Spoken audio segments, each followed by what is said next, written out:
Bonjour à tous, bienvenue dans Fait Main, le podcast qui part à la rencontre des entrepreneurs créatifs.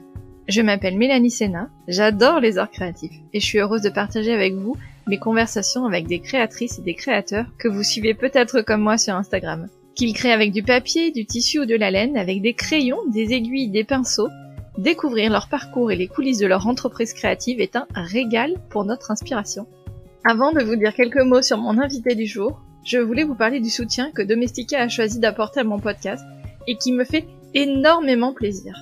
Domestika sponsorise les 10 prochains épisodes de Fait Main et c'est une sacrée marque de confiance. J'en suis très honorée.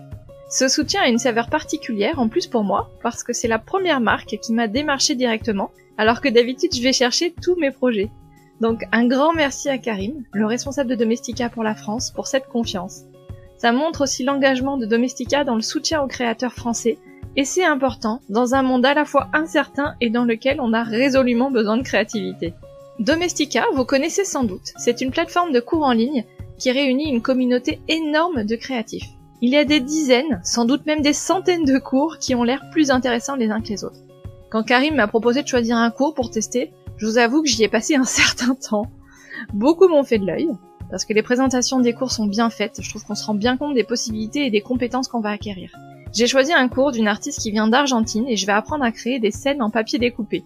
Vous devez le savoir maintenant, j'adore le papier et créer des cartes. Ça devrait donc donner une nouvelle dimension à mes créations. Ce qui m'a plu également dans l'approche de Domestika, c'est la dimension multiculturelle. Les artistes qui donnent des cours viennent de partout dans le monde, donc ça nous permet d'ouvrir un peu les yeux sur d'autres pratiques, et je me suis rendu compte finalement que je suis peu d'artistes étrangers sur Instagram par exemple. Donc c'est cool parce que ça ouvre le champ des possibles. Évidemment, il y a des sous-titrages quand l'artiste ne parle pas français. Il y a d'ailleurs de plus en plus de cours en français, notamment de certaines de mes invitées, comme Jenny Illustration, c'était l'épisode 12, Cécile de Coucou Illustration, c'était l'épisode 38, et Laura L'Huillier, c'était l'épisode 48. J'ai d'ailleurs cru comprendre qu'il y avait aussi d'autres de mes invités qui préparent actuellement des cours avec les équipes de Domestika, mais je vous ai rien dit. Et ça c'est super parce que ça leur donne évidemment beaucoup de visibilité, et en même temps ça valorise aussi la création française à travers le monde, donc vraiment c'est chouette. Si vous voulez donc vous perfectionner dans votre art ou développer de nouvelles compétences, je vous recommande vivement d'aller regarder sur domestika.org. Et pour vous donner un coup de pouce, Domestika vous offre une réduction de 10% sur votre prochain cours, avec le code FAITMAIN10-2022. Ce code, vous le retrouverez évidemment dans les notes de l'épisode ou sur mon site podcastfaitmain.fr. Les cours sur l'illustration et le DIY sont au cœur de la plateforme, mais il y a plein d'autres sujets, par exemple sur le marketing, le web, le design, la photo. Je vous dis, vous allez en prendre plein les yeux. Allez, maintenant place à l'épisode du jour avec Anne-Claire, alias Saléandre. Je reçois Anne-Claire pour un nouvel épisode ensemble. Si vous ne la connaissez pas encore, je vous invite à démarrer par l'épisode 52, diffusé il y a une petite année, et qui vous permettra de suivre cet épisode. Anne-Claire, c'est aujourd'hui une amie. On s'est connus grâce au podcast, elle est là depuis le tout début. Elle a été d'un soutien très important, dans les coulisses, mais également à assurer la promotion du podcast auprès de sa communauté. Sa communauté, justement, elle a grandi au fur et à mesure, grâce à son travail, car c'est peut-être pas complètement visible, mais ça prend beaucoup de temps de créer du contenu, de publier très régulièrement sur Instagram et de répondre aux messages. Personnellement, je perçois bien mieux depuis que j'anime le compte du podcast. Et parfois, je vous avoue que j'ai un peu la flemme.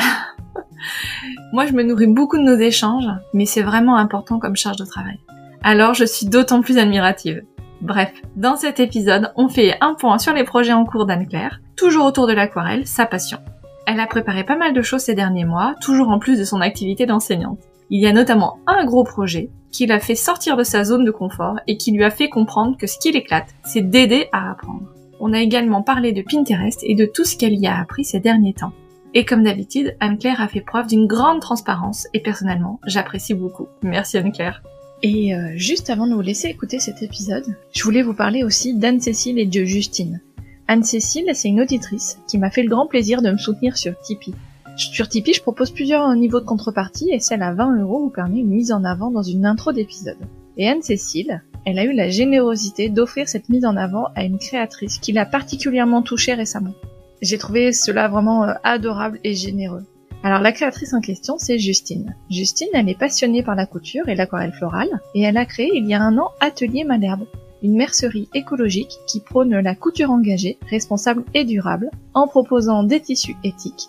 Fascinée par la création de motifs, Justine peint à l'aquarelle chaque fleur avant de les assembler sur l'ordinateur à la main. Et elle travaille aussi sur des projets d'illustration.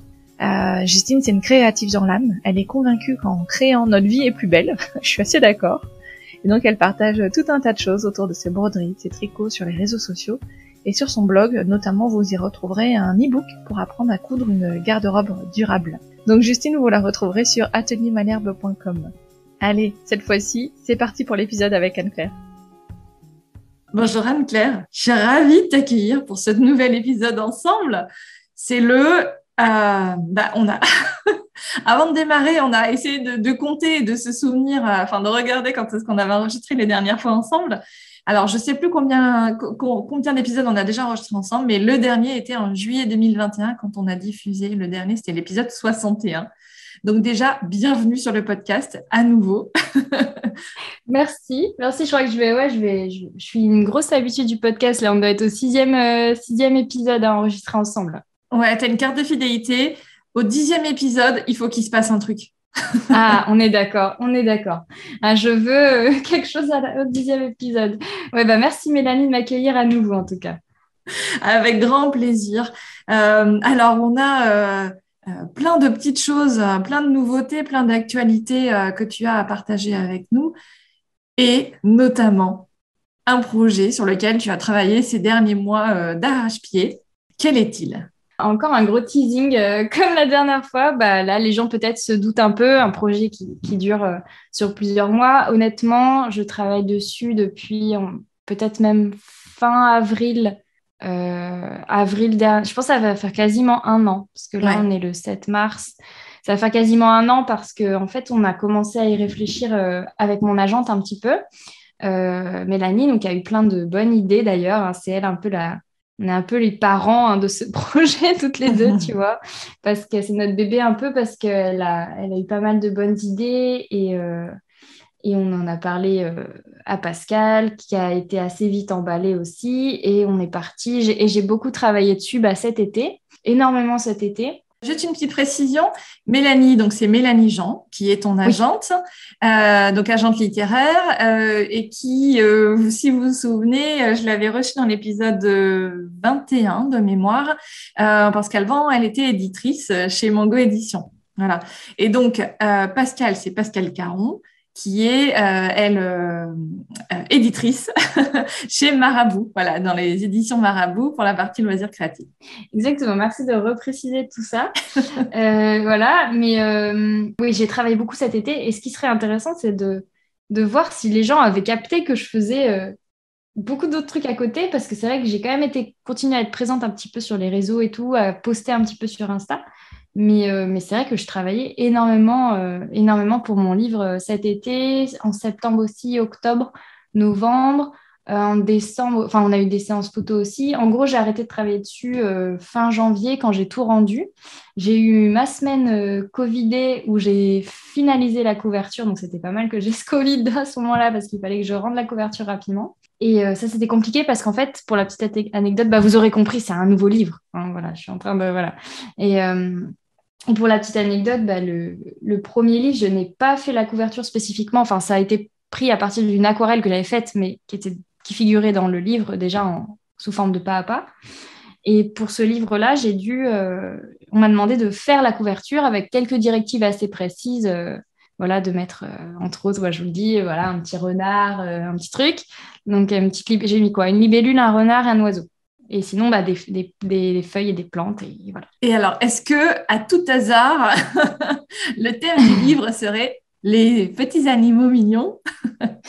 En fait, si vous êtes déjà curieux, vous pouvez déjà voir sur Amazon et je ne sais pas quand est-ce que tu vas diffuser ce podcast, mais peut-être qu'à ce moment-là, j'aurai déjà communiqué sur Internet. Peut-être qu'on va se servir du podcast comme première communication, je ne sais pas trop, on va en discuter. Mais en tout cas, sur Amazon et la Fnac, on voit déjà en fait. Si vous étiez curieux, il y a une abonnée qui m'a dit « Ah, j'ai vu un truc », sinon personne. Mais en fait, c'est déjà écrit et les titres sont un peu hasardeux, c'est-à-dire sur Amazon, c'est pas le bon titre ou sur la Fnac, je sais plus, sur un des deux, c'est pas le bon titre. Mais en gros, c'est l'idée. Voilà, il y aura des petits animaux Vous m'avez peut-être vu venir avec... En fait, il y a quelques publications Instagram d'il y a presque un an qui seront dans le livre, en fait. Il y aura des petits animaux, mais pas que. Et il y aura des choses sur lesquelles j'ai travaillé ces derniers temps. Pas ces derniers temps proches, parce que par exemple, il n'y aura pas d'arbres et tout ça. Là, je suis à fond sur... Je fais beaucoup d'arbres, mais non. Mais il y aura par contre des petits pots de plantes, des petites étagères. Il y aura... et il y aura surtout 3 thématiques différentes. Donc en fait, il y aura 3 parties dans le livre. Ça, je suis trop contente parce que j'ai trouvé de l'inspiration pour ces 3 parties qui sont à peu près égales. Le livre fait la même taille que le premier. Enfin, il est assez complet, je pense, parce que chaque page ou presque est un pas à pas, en fait. Enfin, voilà, c'est... À ce niveau-là, il y a plus de pas à pas que dans le premier, je crois, parce que dans le premier, il y avait quand même certaines pages qui étaient surtout de l'inspiration, avec des bouquets qui n'avaient pas de pas à pas. Enfin, on avait repris des anciennes aquarelles et tout. Là, j'ai tout créé de A à Z, vraiment pour ce livre-là. Et je suis beaucoup sortie de ma zone de confort parce que faire des animaux, dont des animaux exotiques, des animaux de la forêt, des animaux du jardin. Donc là, je viens de vous dévoiler les 3 parties du livre, en fait. Donc le jardin, la forêt et la nature, je ne sais plus comment ils l'ont appelé, la nature sauvage ou un truc comme ça. Et le monde sauvage. Et ça a été assez challengeant. Ça reste des choses très simples parce que je n'ai toujours pas acquis de compétences en dessin par magie. Donc, j'ai acquis de nouvelles compétences en travaillant sur ce livre. Mais voilà, c'était il y a un an, donc j'avais encore moins de compétences que maintenant. Enfin voilà, au niveau dessin. Donc ça reste très simple, mais je pense du coup intéressant pour les gens qui débutent et peut-être même que ce livre pourrait toucher une cible un petit peu plus d'enfants, qui sait, voilà, qui serait intéressé. Mais par contre, au niveau des plantes, j'ai beaucoup travaillé avec des photos et du coup, au niveau des fleurs et des plantes que j'ai choisi de représenter, c'est un peu plus abouti par contre que dans le premier. C'est-à-dire que ce sont pas des plantes inventées, ce sont des plantes qui existent et sans être du tout réaliste parce que c'est pas mon Oui, c'est style pas de du l'aquarelle tout. botanique, ouais. Voilà, mais voilà, c'est un peu plus proche. Donc, à la fois des animaux qui sont très simples et un niveau au niveau de la flore qui est la faune est plus simplifiée et enfantine, et là, au niveau de la flore, ça va être plus abouti. Donc, je pense que ça pourra convenir à plusieurs publics différents finalement. Oui. À la fois, c'est pas la suite du premier, c'est différent. Voilà, c'est pas. Ouais, c'est pas la suite. Et franchement, moi, je suis hyper fière de ce deuxième livre. C'est bizarre parce que le premier, j'étais super pressée qu'il sorte et tout. Là, je suis pressée, mais d'un sens, c'est beaucoup plus... Alors, déjà, je sais ce que ça fait d'avoir un livre qui sort et tout. Donc, peut-être qu'il y a moins ce suspense-là de comment ça va être et tout. Mais en même temps, ce livre-là, enfin, vraiment, j'ai espoir qu'il plaise vraiment dans le sens où il reflète plus ce que je sais faire vraiment. Parce que le premier, c'était des choses très simples parce que c'est vraiment ce que je faisais au tout début. Là, il y a des choses un peu plus dont je suis vraiment fière. En fait, dans le premier, il y a bien sûr des pages dont je suis très fière, mais il y a des trucs hyper simples, genre les feuilles, les trèfles, les trucs qui sont tellement simples que je peux pas en être fière, si tu veux. Il y a eu un travail très voilà. Alors que là, voilà, je suis fière de quasiment toutes les pages parce que ça a été un boulot monstre pour chacune, quoi. Ouais, parce que comme tu dis, tu es sorti davantage de ta zone de confort pour ce livre-là, et donc tu as fait plus de recherches, tu as travaillé davantage, alors que le premier livre, finalement, c'était l'aboutissement de déjà tout ce que tu avais travaillé, ce sur quoi tu avais travaillé avant. C'est remarquablement résumé. C'est exactement ça. Non, c'est vraiment ça. Vu de l'extérieur, on a souvent l'impression qu'il faut être complètement expert d'un sujet pour écrire un livre. Et en fait, t'es pas la première que j'entends dans un podcast qui dit qu'en fait, la rédaction du livre les a amenés à devenir finalement experts d'un sujet. Tu vois, de dire, on a tellement travaillé sur ce livre, tellement fait de recherches que finalement, on est devenu expert grâce à la rédaction du livre et c'est pas l'aboutissement du livre. Et évidemment, les 2 cas de figure existent. Hein. Je pense qu'il y a plein de gens, je ne sais pas la proportion, mais je pense qu'il y a plein de gens qui écrivent un livre parce qu'ils sont experts d'un sujet. Mais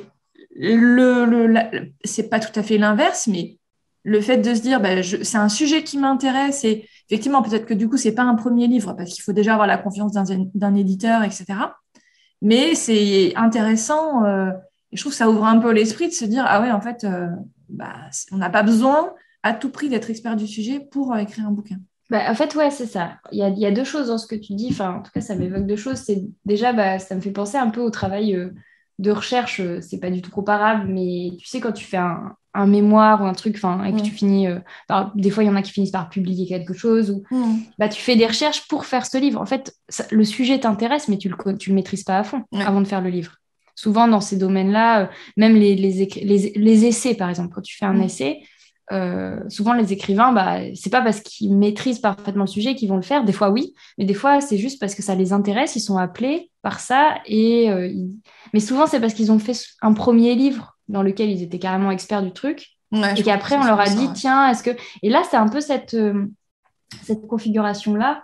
Voilà, et je sais plus ce que ça m'évoquait. Je te dis d'un air très intelligent, ça m'évoque deux choses. Alors après, je ne savais plus. Mais du coup, le deuxième truc, voilà, si c'est ça, c'est que c'est possible de faire des livres sur des choses. Au début, on se dit, je suis pas expert, et au contraire, moi, j'adore ce principe, en fait, parce que ça m'oblige à. J'aime pas les contraintes. Je déteste les contraintes, mais là, pour faire des livres, j'adore. Genre, mais limite, on me dirait. Enfin, je m'avance un peu, je ne vais pas parler trop fort parce que ça pourrait tomber dans des oreilles qui me diraient après. Mais du coup, je sais pas, je vais dire un sujet absurde, comme ça, ce ne sera pas le cas, mais peindre des portraits. Alors ça, jamais de la vie. Vraiment, vraiment, je ne m'avance pas en disant ça. Je pense que jamais de la vie, je peindrai des personnages et des portraits parce que vraiment, ça ne m'attire pas et voilà. Mais du coup, je me dis, si on me disait, tu dois faire un livre sur ça, je pense que ça me challengerait de fou et j'aurais envie d'essayer. Et là, ça a été le cas. On m'a dit, ce serait bien de faire des animaux et tout. Et je me suis dit, je suis peut-être capable d'y arriver. J'ai fait quelques tests. C'était plutôt convaincant. Je savais que c'était que le début, donc j'allais retravailler et j'ai réussi. Après, c'est pas, ça reste dans un style hyper minimaliste et tout, mais j'aurais jamais cru être capable de ça il y a ne serait-ce qu'un an, tu vois. Ouais. Non, c'est chouette. Donc effectivement, on peut faire des livres, même si on n'est pas expert. Au contraire, moi, c'est un aspect que j'adore, c'est ce challenge que tu te mets de dire, je vais apprendre moi-même pour ensuite apprendre. Et c'est quelque chose qui revient, ce qui revient c'est un peu dans ton ma métier. Vie, dans mon métier, voilà. Mais même spécifiquement dans mon métier, dans le sens où, tu vois, le français, bon, là, j'ai fait toutes les études pour et tout ça, bon, ok. Mais le latin, j'ai pas été, si tu veux, formée à être prof de latin spécifiquement. J'ai eu une formation de prof de latin, mais pas de prof de latin, tu veux. D'accord. J'ai pas fait on m'a pas enseigné la didactique du latin et tout. Et du coup, moi, le challenge, ça a été, quand je l'ai dû l'enseigner, ça a été de trouver des méthodes pour l'enseigner. Et ça, j'adore. C'est-à-dire arriver à enseigner à d'autres ce que moi, j'ai appris et que des fois, j'apprends en même temps qu'eux. C'est-à-dire que dans le livre, en fait, ce que j'ai appris, je venais juste de l'apprendre quand je l'ai enseigné dans le livre. Tu vois, je venais juste de faire une fois que mes recherches étaient abouties et que j'avais trouvé que mes croquis me convenaient, mes machins. Enfin, des croquis, il n'y a pas de crayon papier, hein, j'ai tout fait au pinceau à chaque fois encore. Mais une fois que ça me convenait, aussitôt, je le mettais dans le livre. Et je pense qu'aujourd'hui, si je revenais sur mes modèles, il y en a que j'améliorerais encore. Mais j'ai dit, c'est un instant T, si tu veux. Oui, de toute façon, c'est toujours perfectible. Mais à un moment donné, il faut bien que à la fois le livre sorte et puis que tu puisses passer de ce sujet à un autre sujet, à un autre projet. À un autre sujet. Mais donc, c'est pour dire que voilà, c'est possible de faire des choses. Et moi, c'est ce que j'adore. Donc, j'espère que d'autres projets de ce genre viendront à moi, parce que j'adore ça. En fait, me challenger pour essayer apprendre moi-même pour ensuite apprendre aux autres. Ouais, ça marche. Et alors, mon petit doigt m'a dit que tu avais aussi découvert autre chose. Évidemment, mon petit doigt, c'est toi, hein, parce qu'on se parle quand même beaucoup, très souvent. Tu as découvert que les ateliers, finalement, c'était pas ton kiff. Alors, c'est toute la...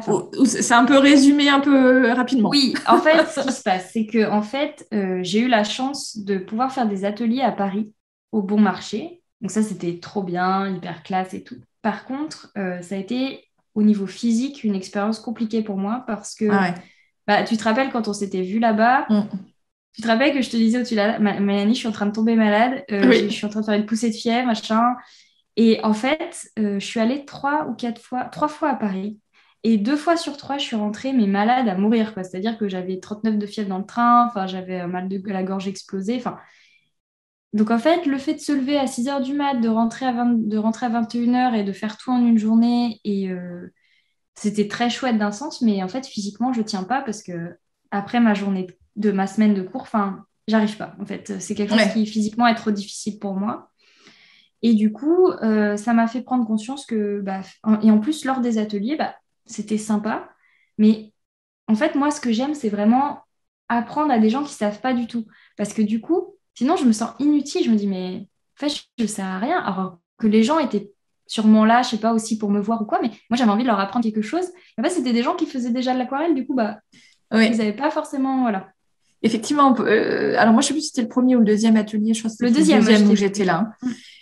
Et effectivement, finalement, c'est pas que tu aies été là ou que tu aies pas été là, ça aurait été la même chose. Évidemment, c'est pas ça, mais elle n'avait pas besoin de toi pour peindre. Et du coup, ça t'a rendu perplexe.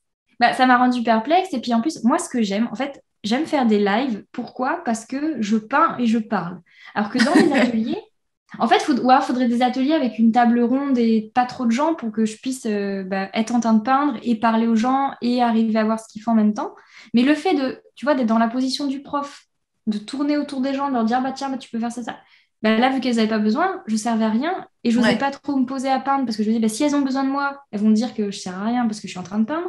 Ça, c'est un peu délicat. Du coup, moi, je pense que les lives, c'est quelque chose qui me convient très, très bien.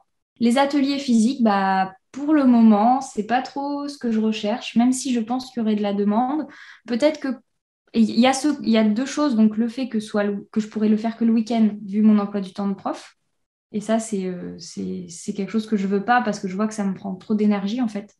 Que j'ai vraiment besoin des 2 jours de week-end pour réattaquer ma semaine derrière. Surtout que en semaine, je fais à la fois mon travail pour l'aquarelle, pour les livres ou d'autres projets et quoi, et pour les cours, du coup. Donc ça fait beaucoup.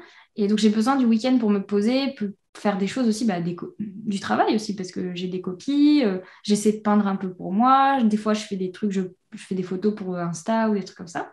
Et donc ça, et aussi le fait que finalement, moi, ce que j'aime, c'est partager un moment avec des gens, donc peindre en même temps, mais pas forcément quand elles ont, enfin, soit des gens qui ont vraiment besoin de moi, des grands débutants, soit non, ou soit juste partager un moment, et ça m'embête de faire payer des gens juste pour peindre en même temps qu'eux, tu vois, d'un sens.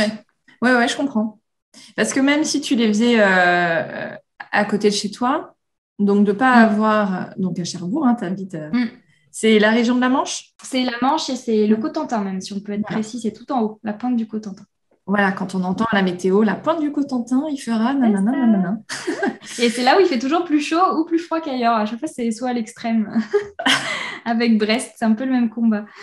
Donc, même si tu les faisais sur ton territoire de la pointe du Cotentin, c'est ça. Donc même si tu les faisais ici, finalement, tu passerais toujours un bon moment, c'est pas la question. Mais c'est plutôt finalement ce sentiment que tu n'apporterais pas suffisamment quelque chose.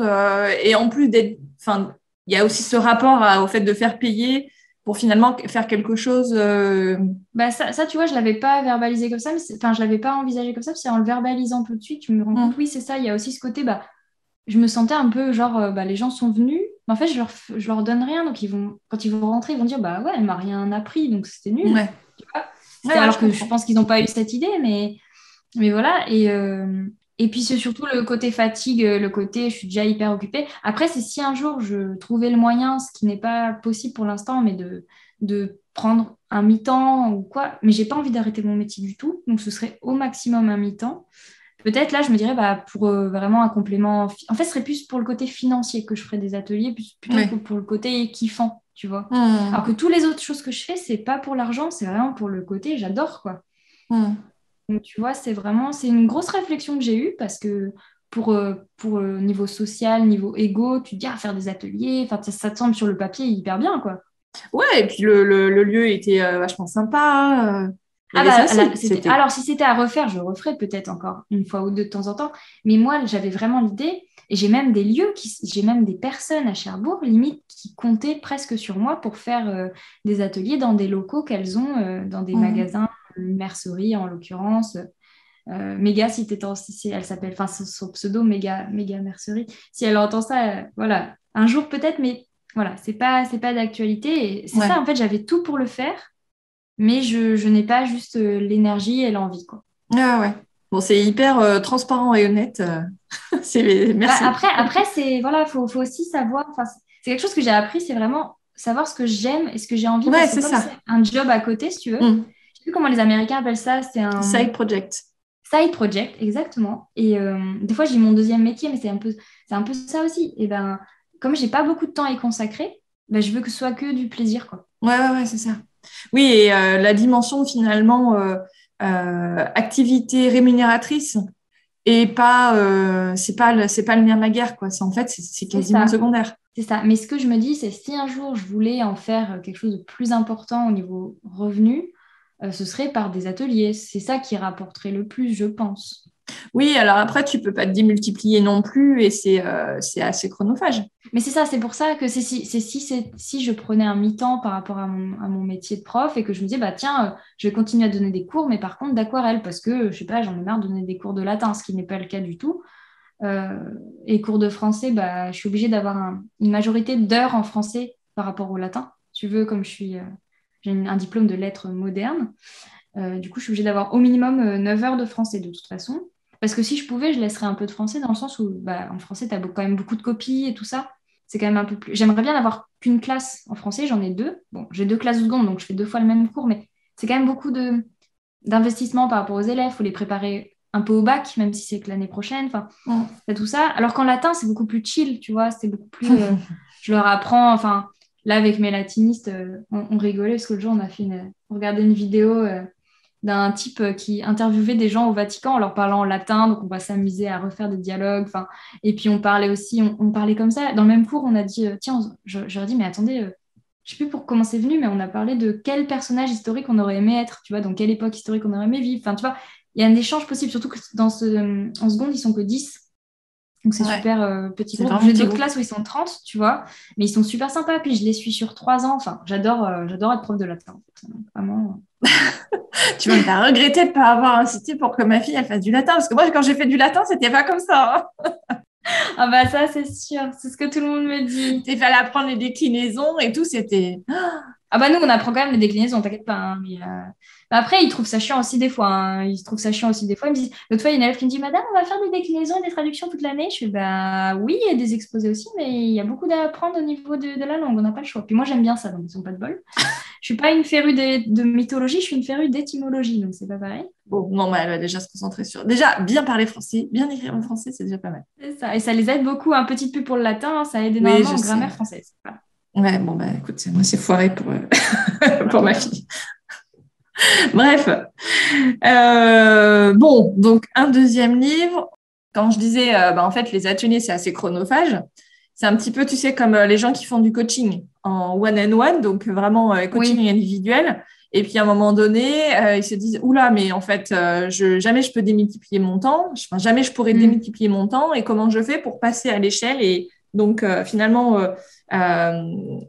faire du coaching ou faire de la formation auprès d'un plus grand nombre de personnes. Et Mm. donc là, c'est là qu'arrivent les formations en ligne. Bah, du coup, je fais ouais, déjà des lives. Ça, c'est hyper chouette parce que ça fédère pas mal de monde au même moment. Puis il y a beaucoup de gens qui refont Là, le petit cœur que j'ai fait pour la Saint-Valentin, plein de gens l'ont refait et tout ça. Mais par contre, j'essaie de trouver un juste milieu pour les lives parce que déjà, bah, c'est quand même, même si je suis chez moi, ça me prend quand même plus d'une heure parce que le temps de me préparer, le temps de faire le live et le temps de répondre ensuite à tout et tout ça, c'est au moins 1 heure et demie, 1 heure, 2 heures. Pendant ce temps-là, je suis pas avec mon fils et mon mari et je prends le téléphone de mon mari pour avoir tu sais, les questions. Donc du coup, ça prend un peu de temps et d'énergie et j'en ai pas toujours le week-end, surtout qu'il y a eu une période très difficile où j'étais souvent malade, j'ai eu des soucis dans ma famille un petit peu, enfin voilà. Du coup, c'était un peu compliqué. Et en plus, j'essaie aussi de trouver ce juste milieu pour ne pas faire une concurrence déloyale à ceux qui font des lives bah, ou des lives ou pas, enfin pas forcément des lives, mais qui mettent des vidéos, enfin un côté un peu plus business. Moi, je le fais pas pour le business parce que j'ai pas besoin, comme j'ai un métier à côté. Mais d'autres bah, ont besoin de ça pour vivre. Même si, bon, Instagram ne rémunère pas les lives, sauf si on fait sur d'autres plateformes qui, eux, rémunèrent. Mais voilà. Mais dans ce cas-là, souvent, les personnes les enlèvent au bout d'un moment, les vidéos. Moi, je les enlève pas, j'ai pris ce parti-là, mais parce que souvent, c'est en complément de mes livres aussi. Il y a ça d'un Oui, côté. puis c'est du contenu que tu as créé à un instant T. C'est vrai que c'est délicat de se dire, vu que tu n'as pas de contenu payant qui arrive par la suite, enfin, le contenu payant, c'est ton livre, en fait, c'est tes livres aujourd'hui. C'est ça. Donc, c'est délicat aussi de se dire, là, tout ce travail que j'ai fait, finalement, je peux pas en garder une trace. C'est quand même hyper frustrant, quelque part. Mais je sais que beaucoup de collègues aquaristes enlèvent leur contenu, ce que je comprends aussi parce que voilà, si elles proposent un peu des choses similaires dans des ateliers en ligne ou dans des choses, des contenus payants, c'est un peu plus, ça se comprend aussi. Donc voilà. Donc c'est vrai que voilà, les lives, mais par contre, moi j'adore ça, faire des lives et les gens ont l'air d'apprécier parce que moi j'adore, comme je disais, peindre en même temps que de parler. Donc, Tes deux passions réunies. Mes deux passions. Ah merci. Non, mais je suis une pipelette aussi, donc tu sais que je dis ça avec amour, avec amitié. C'est ça. C'est vrai que moi, j'extériorise facilement les choses, donc je suis assez... Donc ça te va bien, de peindre et de parler. Ouais, voilà, exactement. Mais même toute seule, pendant les lives, bon, des fois, je dis, bon, vous n'avez pas des trucs à me dire, parce que là, je me sens seule à faire mes blagues toute seule, mais ça va. Et du coup, j'aime bien. Et sinon, là, je suis en train de peut-être trouver un moyen d'aussi exploiter ce côté pédagogue que j'ai. En fait, je me rends compte que je ne peux pas m'en départir. Hein. C'est vraiment quelque chose qui me caractérise plus que la qualité de ce que je produis. Je pense que parce que je produis... Enfin, encore, je trouvais que je produisais des trucs par rapport au... Enfin, comment dire au niveau de la qualité de ce que je produis, je veux dire, je suis un peu critique mais envers moi-même, mais je veux dire, au début, je me disais, c'est quand même pas mal pour 1 an d'expérience, pour 2 ans. Mais maintenant, je commence à avoir bientôt 3 ans. Je fais pas... Il y a des gens qui font des trucs bien plus beaux, bien plus techniques, bien plus machin. Et je pense que ma plus-value, maintenant, c'est vraiment plus le côté pédagogique. C'est d'être capable d'enseigner ce que je fais. Voilà, c'est le truc qui me distingue peut-être aussi l'utilisation des couleurs éventuellement, mais d'un point de vue peut-être artistique, mais d'un point de vue autre, c'est vraiment ce côté pédagogique voilà, qui est lié à mon métier, qui est lié à tout ça. À ce que tu as appris aussi. À ce que je suis. Enfin, je suis un peu comme ça depuis... je jouais beaucoup à la maîtresse. À Harry Potter, on jouait cours de potions. Et du coup... je vais essayer d'exploiter ça donc à travers les livres et sûrement à travers maintenant des cours, enfin au moins un cours vidéo pour l'instant et j'espère peut-être d'autres parce que c'est quelque chose qui me plaît aussi d'être challengé comme pour les livres, un peu challengé en disant tiens, tu nous ferais pas un cours sur tel truc? Ah oui, je vais essayer d'apprendre et comme ça je vois comment je fais et j'apprends ensuite aux autres, quoi. Et en fait, voilà, sur une plateforme, en l'occurrence, une plateforme française qui m'a contactée il n'y a pas longtemps et dont les valeurs m'ont beaucoup plu et que j'ai rencontré il y a quelques jours, en fait, il y a 4 jours là en visio. Et c'est des personnes qui vraiment m'ont plu, quoi. Tout m'a plu. Rien n'est signé encore, mais normalement, on va commencer quelque chose ensemble et vous serez tenus informés, comme je fais toujours dans des stories ou quoi, dès que quelque chose sera sorti ou en cours de sortie, quoi. Ça marche. Et donc, il y a encore sans doute d'autres projets parce que on sait comment tu es. En fait, tu t'adores aller chercher des projets parce que je trouve que c'est ça qui est chouette aussi dans ton parcours et dans ton approche, c'est que en fait, t'hésites pas à aller toi aussi solliciter des choses. Donc là, par exemple, les cours en ligne, on t'a contacté, mais souvent les projets, tu vas aussi les chercher. Un peu comme le deuxième livre. Le deuxième livre, tu disais, c'est Mélanie et moi qui avons été proposés aussi ce sujet-là, un deuxième livre, etc. Et c'est là que le fait d'avoir une agente est chouette parce que j'ose faire ça. Souvent, c'est elle qui démarche. Par exemple, là, tu vois, je me dis, j'aimerais bien refaire un live sur iMake. On va aller demander, tu vois. On va aller les chercher. J'ai pas été chercher tant de choses que ça quand même, mais effectivement, j'ose aller le chercher s'il faut. Ouais. Tu vois. Et là, en l'occurrence, j'ai un autre très gros projet qui devrait voir le jour en septembre, qui va me prendre un peu de temps au moment de la sortie du prochain livre, parce que le deuxième livre donc, sort normalement dans quasiment 1 mois, jour pour jour, voire moins, si tout va bien. Normalement, le 6 avril. Donc, je ne sais pas à quelle heure vous écouterez ce podcast, mais 6 avril, normalement, à quel jour, quelle date. Et j'ai un autre très gros projet qui devrait voir le jour en septembre. Et là, on m'a encore contacté pour le coup pour le faire. encore mon côté pédagogique. Voilà, donc vous en saurez plus le moment venu. C'est un projet voilà, qui est beaucoup moins ambitieux que le deuxième livre. De toute façon, le deuxième livre, il est presque même encore plus ambitieux que le premier, qui était ambitieux dans le sens où il fallait comme on en a parlé tout à l'heure, mais c'était nouveau en soi de faire un Ouais, il livre et fallait que tu apprennes tout, quoi. Tout Voilà, ce milieu de l'édition, il voilà. fallait que tu l'apprennes, tu le découvres. Mais là, vu que j'avais plus ça, je ne devais plus m'inquiéter de tout ça, et ben j'avais la présence, l'espace mental pour vraiment me consacrer au contenu. Et là, je trouve le contenu du deuxième livre encore plus qualitatif du fait d'une expérience supérieure et du fait que j'avais que ça à travailler. C'est-à-dire, j'avais pas à m'inquiéter d'autres points techniques bêtes, genre quel papier, quelle taille de papier. Enfin, si, je me suis stressée quand même pour ça un peu sur les formats de papier et tout, mais je sais que maintenant, dans l'édition, ils peuvent faire des ajouts matière, c'est-à-dire zoomer, c'est-à-dire, enfin, tu vois, des trucs sur Photoshop, si la taille ne convient pas tout à fait ou quoi. Donc ça m'a rassuré. Enfin, des petits détails comme ça qui m'ont permis d'arrêter de me stresser pour des bêtises et d'avoir l'espace pour juste créer et inventer des choses, quoi. Bon, c'est cool. Ouais. Et dans tout ça, aujourd'hui, tu trouves ton équilibre? Ou est-ce que des fois, quand même, tu te dis, il faudrait que je ralentisse un peu parce que c'est un peu chaud quand même? Là, je le trouve de plus en plus et surtout, je m'autorise à ralentir quand il le faut. Tu vois, là, je sais que j'ai une échéance pour le projet qui sortira en septembre qui me stresse beaucoup, mais je suis en train de me rendre compte que en travaillant, déjà Mélanie me coach pas mal, elle me dit, là, il faut que je la rappelle d'ailleurs pour qu'on en parle, mais pourquoi pas faire même un rétro-planning et tout. Et je me rends compte qu'en fait, j'ai toujours cette tendance à vouloir être en avance, mais qu'en fait, même quand je suis un peu dans le rush, ça le fait aussi, genre la couverture du livre, typiquement, ça m'a appris que bah, même si ça a été un peu chaud, j'ai travaillé le soir et tout, ce que je veux éviter, d'avoir à peindre le soir parce que je suis fatiguée, mais en même temps, je me rends compte que quand tu es dans le rush d'un truc, tu as l'énergie pour le faire même si c'est le soir. Ouais, c'est clair.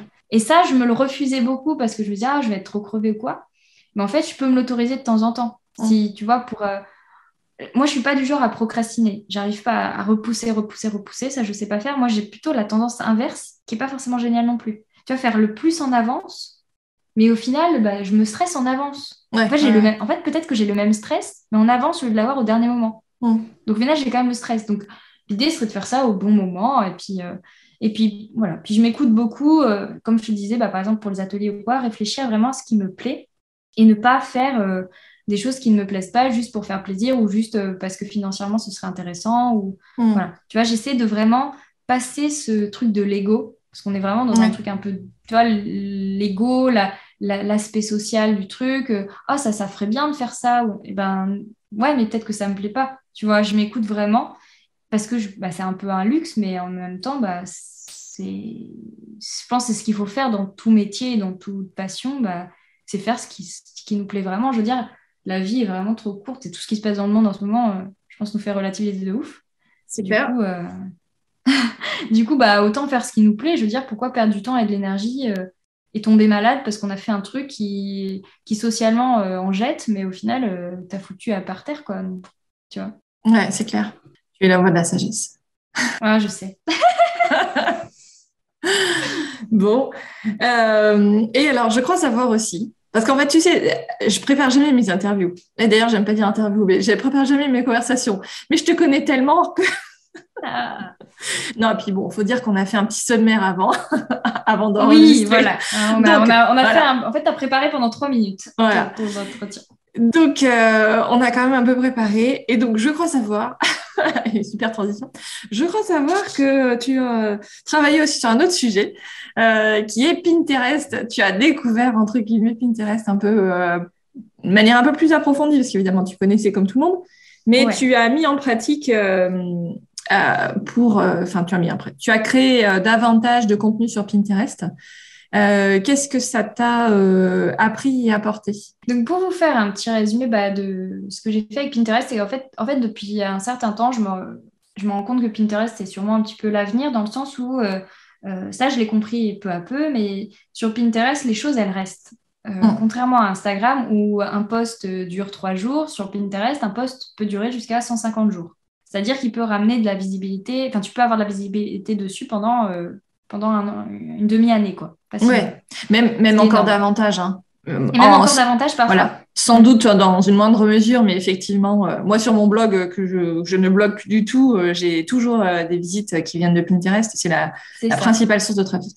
Et il y a ça aussi, tu vois, quand j'ai créé aussi mon blog après la sortie du livre, et donc je me suis dit, il faut que j'ai un moyen qui soit un peu plus visible, et Pinterest était un bon moyen, parce qu'ils aiment bien que les épingles soient reliées à un blog.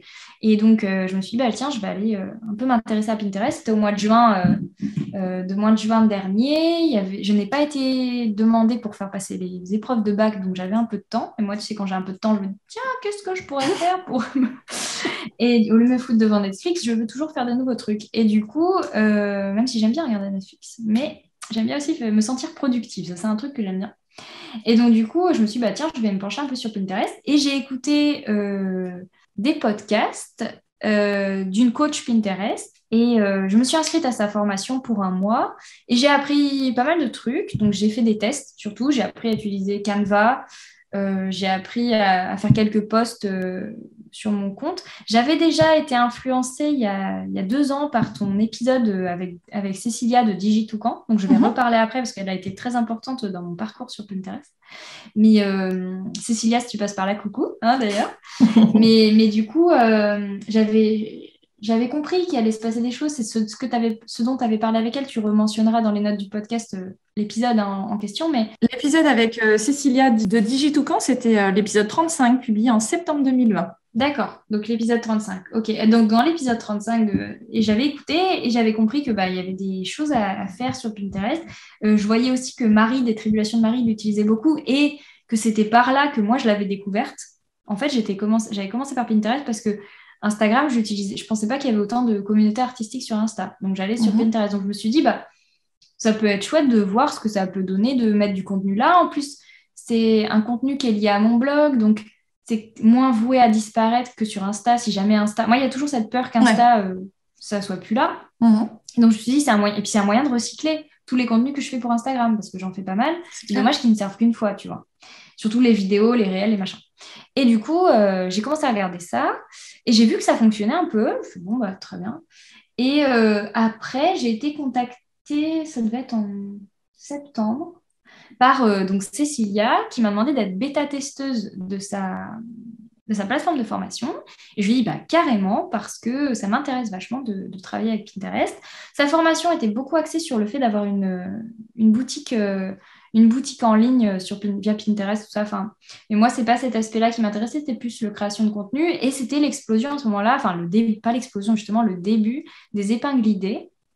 Et moi, c'est un format qui me plaît bien parce que tu peux faire plusieurs petites séquences vidéo, tu peux recycler un réel en plusieurs petites séquences dans lesquelles tu ajoutes du texte, ça fait un tuto. Tu peux mettre un carrousel de 10 choses et c'est visible plus rapidement qu'une épingle. En fait, c'est visible un peu dans des petites icônes en haut de Pinterest comme les stories, en fait. Et ça m'a bien plu, ce format. Et Cécilia m'a beaucoup encouragée à en faire. Et ça, j'ai beaucoup travaillé là-dessus en novembre-décembre parce que elle m'avait demandé de lui faire un retour sur sa formation en décembre.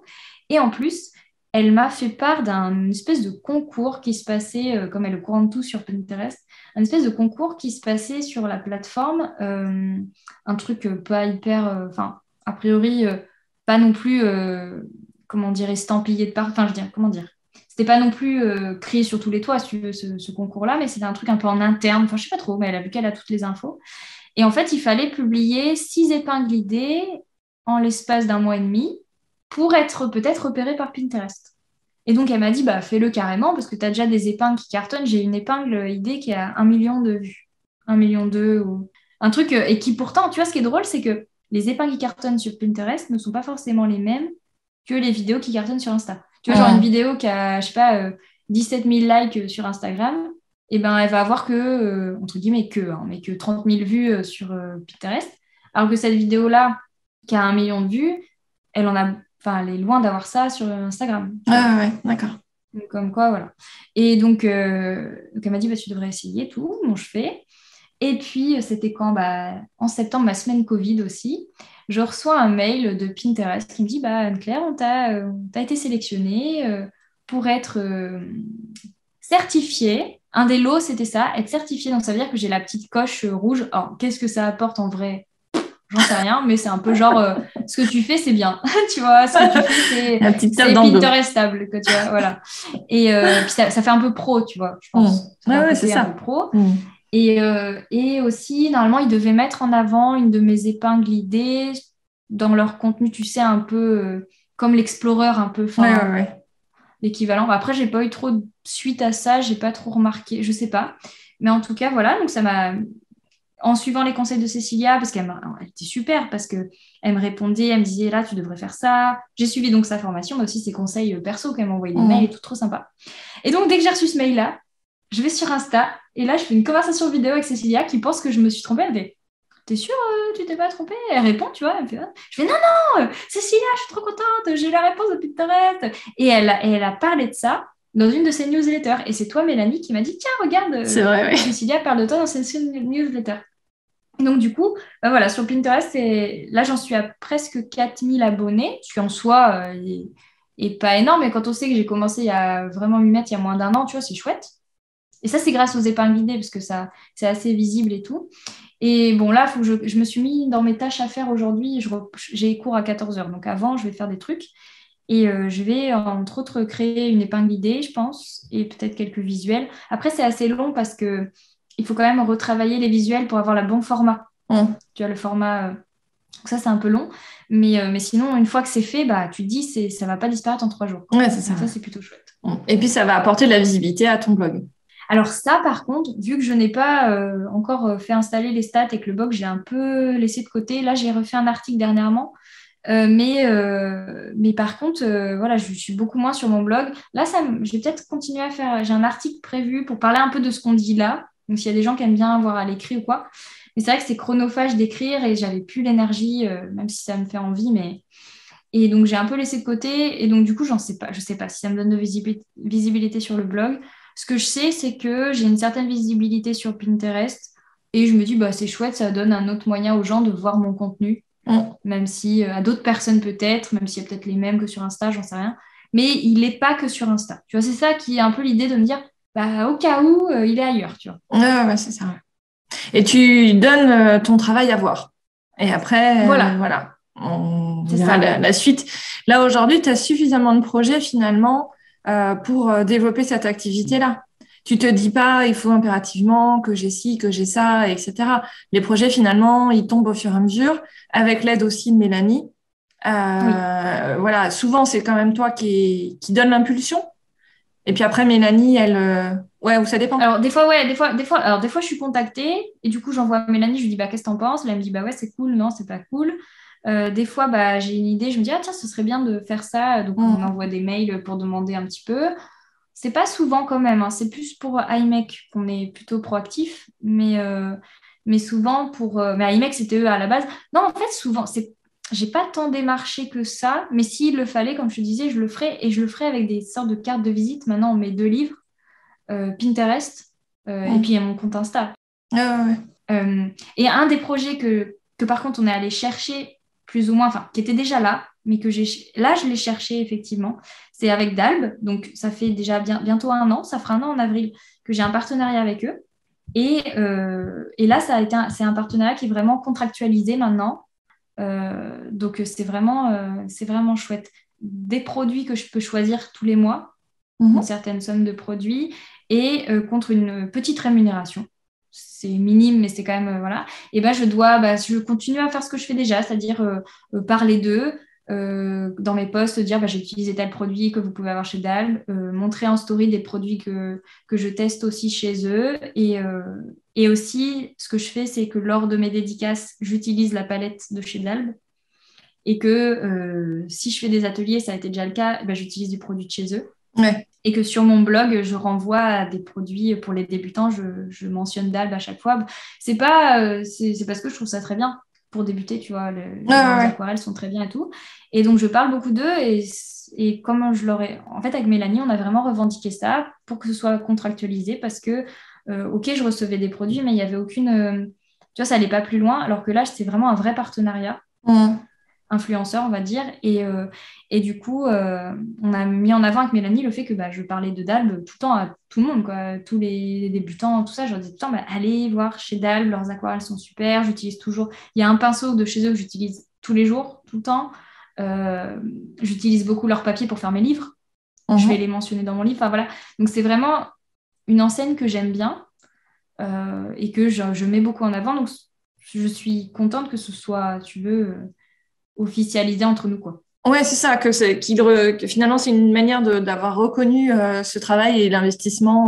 Parce que c'est toujours pareil, en fait. On a tendance à voir que le résultat, mais derrière, c'est quand même des heures de boulot que tu passes à faire l'animation de ton compte. Et donc, mine de rien, effectivement, à chaque fois, de mentionner Dalb, etc. Alors que là, en l'occurrence, rien n'y t'y obligé jusqu'à présent. Le fait que je reçoive des produits, je me sentais obligée, si tu veux, mais en soi, il y avait pas c'était pas écrit noir sur blanc. Ouais, c'est ça. Donc, effectivement, tu avais des produits offerts, mais les produits offerts, tant qu'il n'y a pas de rémunération, tu n'as pas d'obligation d'en parler. C'est finalement à la discrétion du créateur de contenu de mentionner. Alors, les produits offerts, c'est quand même intéressant de les mentionner, mais en tout cas, tu n'avais pas d'obligation de t'en servir et de les promouvoir. C'est ça, il y a des fois où effectivement je commande des choses et finalement je m'en sers pas tout de suite, donc je les mentionne pas, mais je les mentionnerai à un autre moment. Mais je mets en avant les produits. Là, j'utilise beaucoup les carnets Etcher aussi. Ils ont un format chez Dalb qui est très bien, que mon préféré, et donc je le mentionne souvent aussi. Enfin, voilà. Et c'est important. Et juste petite chose dont on avait déjà parlé dans d'autres podcasts, mais dont j'ai pris de plus en plus conscience, c'est l'importance de la transparence par rapport aux produits offerts. Ouais. Tu vois. Maintenant, j'ai tendance à mettre hashtag produit offert ou merci de m'avoir. Voilà. Parce que, en fait, avant, je me disais, les gens vont être jaloux, je sais pas quoi, ou vont se dire, pourquoi elle et tout. Mais maintenant, je me dis, je pense que les gens ont compris que j'étais un peu, entre guillemets, une créatrice de contenu. En fait, je suis aquarelliste et aussi créatrice de contenu pour les réseaux, finalement. Bien sûr. Je veux pas dire influenceuse parce que il y a ce côté influence, genre j'influence les gens à faire ça. Mais des fois, si c'est ça, parce qu'il y a des gens qui disent mon porte-monnaie ne te remercie pas, tu vois, parce que ça leur donne envie. Mais du coup, les gens savent maintenant que je vais montrer des choses qui, à les 3/4, je les ai reçues, en fait, pour en parler. Oui. Donc je le dis ouvertement. Voilà. Moi, je pense que c'est très bien et à mon avis, on manque encore de ça, de transparence dans les loisirs créatifs. Tu vois, c'est tellement courant sur plein d'autres domaines que, pour moi, il y a pas de raison en fait de pas être clair à ce sujet quand c'est des produits offerts. Et de la même manière quand c'est des contenus créés de manière rémunérée. C'est ça. Maintenant, il y a même sur Insta, il va falloir que je le fasse parce que c'est Dalb qui m'a demandé, je ne savais pas. C'est de faire, tu sais, tu peux faire un post où tu mets en partenariat ou en collaboration avec. Et donc, tu as deux. Et donc, un de mes prochains posts, quand je parlais d'un produit de chez Dalb, je mettrai Dalb, si tu veux, dans la collaborateur. Comme ça, voilà, directement pour pas qu'ils aient à reposter, que ce soit directement sur leur truc. C'est ça. Comme ça. Ouais, c'est exactement ça. Donc, voilà. Tu vois, et là, je trouve que c'est cohérent quand tu es en collaboration. Là, c'est vraiment ça. Enfin, tu vois, c'est chouette comme ça. Ouais. Bon, écoute. Et juste dernier truc, je repense à ça, on n'en avait pas parlé, mais je pense que vous avez vu sur Insta, mais j'ai aussi un truc qui m'a beaucoup plu, j'espère réitérer peut-être de temps en temps, c'est de collaborer avec des marques. Là, en l'occurrence, j'ai collaboré avec une marque de culottes menstruelles, avec Elia, et ils m'ont rementionné hier dans une story, j'étais contente parce qu'ils ne m'ont pas mis du tout sur leur compte Insta. Mais en fait, les gens qui reçoivent des culottes Elia en ce moment reçoivent un packaging dans lequel il y a une illustration que j'ai faite, en fait. Et ça, je pense jusqu'au mois d'avril, à mon avis. Ouais, c'est chouette, ça. C'est chouette. Ouais. Et ça, j'espère que ça va me faire une petite pub pour si d'autres partenaires voulaient collaborer. J'ai aussi la papeterie, ça, c'est génial. C'est un peu en stand-by pour l'instant, mais on va ressortir des nouvelles choses, je pense, bientôt.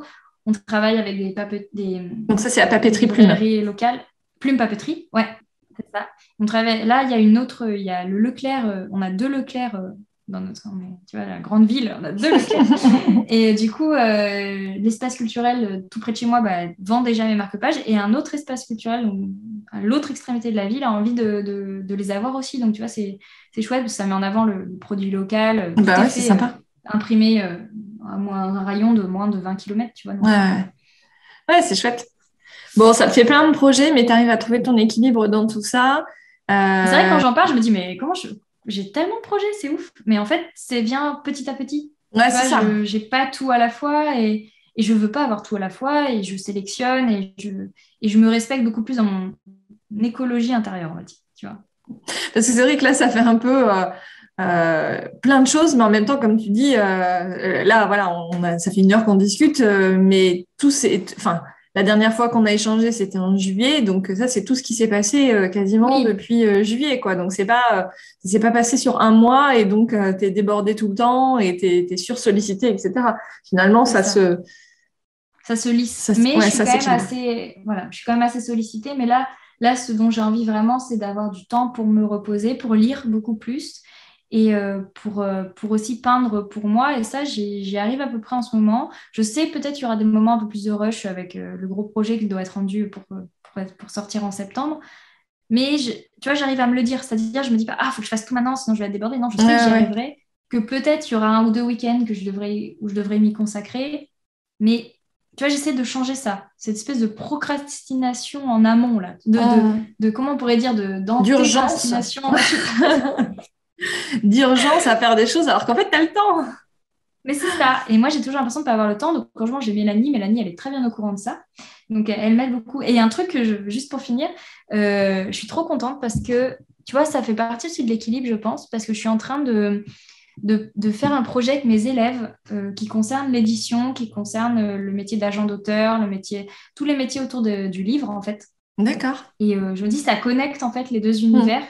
Et je suis super contente parce qu'il n'y en a pas un qui prend le pas sur l'autre. Maintenant, j'arrive vraiment à faire les deux et c'est trop bien. Ouais, ouais. Bon, bah, c'est cool. Écoute, on ne te souhaite que ça, que de trouver ton Mhm. équilibre. Oui, le point d'équilibre où finalement tu prends du kiff de chaque côté, quoi, et que tu n'as pas l'impression tout le temps de travailler. Moi, c'est un peu le sentiment que je ressens là, ces derniers mois. Bon, Ouais, finalement, parce que je travaille à temps plein, plus le podcast fait main, plus le podcast Cultura ouais, Créa. Et ouais, parfois, ça fait un peu beaucoup. Mais bon, on redescend c'est sur ça. Terre et puis tout se fait. Hein. Mais Bah, c'est ça, mais après tu vois, toi, il va peut-être falloir que tu passes par des changements physiques concrets. Moi, c'est vrai que je ne peux pas faire de changement, tu sais, d'emploi du temps ou quoi que ce hmm, soit. Du coup, je m'adapte et moi, c'est vraiment des changements sur ma manière d'aborder les choses qui font que je ouais, fasse hmm, encore plus, quoi. ouais, Donc, mais je te souhaite d'y arriver, mais ça va le faire. ouais, ouais, ouais, ouais, ouais. Bon, bah écoute, merci beaucoup Anne-Claire pour ce petit moment ensemble, un peu de retrouvailles euh, avec les auditrices, parce que on a souvent des petits messages cool quand on diffuse en disant bah, c'était sympa d'avoir un peu la suite des aventures d'Anne-Claire, même si évidemment en te suivant, quand on suit ton compte, on voit tout ça, sauf le livre, les nouveaux projets éditoriaux, tout ça, C'est vrai, qui sont n'oublions des pas, c'est un peu exclus. le gros teasing, voilà. C'est Donc, le gros teasing. ouais, ouais, ouais. Non, non, mais c'est chouette. Bravo, en tout cas, pour tout ce que tu fais. Toujours en toute simplicité. Moi, c'est ça que j'adore chez toi, c'est que, voilà, t'es nature, voilà, Nature t'es peinture. simple, Et quoi. tu vois, Ouais, nature peinture, ouais. nature peinture. Ouais, non, bah, tant mieux parce que c'est une valeur qui me tient à cœur. J'aime bien les gens simples aussi. Donc, c'est vrai que bah, tant mieux si je reflète ça. Et c'est vrai que même moi-même, je me dis, mais en fait, ouais, j'ai fait tout ça. J'ai réussi à faire un bouquin, machin. Mais je sais pas, ça m'a tellement paru normal. J'avais tellement envie de Hmm. le faire que, tu vois. Ouais, C'est ça pas pour passe. vraiment le bouquin, c'est pas pour l'ego ni le. C'est vraiment parce que j'ai kiffé, mais t'imagines même pas à quel point j'ai kiffé faire ce livre, quoi. Ouais. Et tu te dis, il faut remettre ça. Ah bah, hein, bon entendeur, hein, je dis ça. Hein. Bon, déjà, là, le deuxième, et puis après, un petit troisième, et puis un petit... Ah, ce serait bien, ce serait bien. Tu vois, je fais pas d'autres enfants, mais je fais des bouquins. C'est trop bien. Ça, c'est comme pour les enfants, tu dis, alors, quand le petit troisième et tout. Eh ben, écoute, Voilà, mais pas tout de il suite. est... J'ai Ah besoin ouais, d'un petit temps de jachère quand même ouais, avant de ouais. me lancer dans un troisième. Mais il y a un gros projet qui arrive qui n'est pas un troisième livre, mais. Voilà, mais du coup, mais un troisième livre, oui, j'aimerais beaucoup et je pense que oui, mais je veux un peu de temps de. Je suis comme une terre en jachère, il faut me laisser un peu de repos quand même. Même si pas trop, parce qu'en fait, je m'ennuie vite, donc j'aime bien voilà, avoir plein de Ouais, trucs. avoir des trucs, ouais. Et quand même, je pense que ce serait plus. Parce que là, faudrait que je tire sur des petits bouts de ficelle. Il faudrait qu'il y ait quand même des choses qui soient plus maturées, quoi. Hmm, ça marche. Voilà. Eh ben écoute, on suivra tout ça avec attention. Merci beaucoup Anne-Claire, à bientôt.